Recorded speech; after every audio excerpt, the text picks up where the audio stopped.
Guys কি করবো, বহুত গরম গাইস। তো সারাদিন খাইয়া খাইয়া কেমনে থাকবো আমি চিন্তা করে পাইতেছি না। তাও তো খাইতে তো লাগবো মোটা হওয়ার লেগা।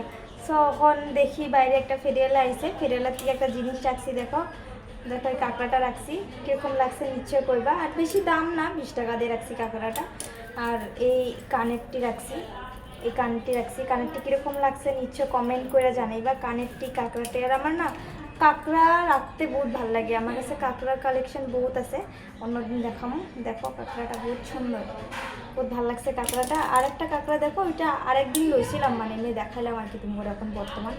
এই কাঁকড়াটা আরেকদিন মানে আগে একদিন লইছিলাম এই কাঁকড়াটা। তো ভাল লাগে জিনিসপত্র কিনতে। আর মেয়ে মানুষ এরকম একটা জিনিস যে জিনিস কিনতে বহুত ভালো পায়। ওরা যত দিলেও বড়ে না, মানে আমার কথাই কই, আমি যত কিনলেও আমার আফসোস থাইকা যায় যে আমার নাই নাই ফিল হয়। কিন্তু প্রচুর আছে, থাকলেও মানে এরকম লাগে যে আমার কাছে এটা নাই ওইটা নাই, থাকার পরেও কিনতে ইচ্ছা করে। মেয়ে মানুষই এরকম হয়, প্রত্যেকটা মেয়ে এরকম হয় আমি জানি। তো কে কে আমার মতন এরকম কিনতে ভালো পাও নিশ্চয় একটা কমেন্ট করে জানাইবা।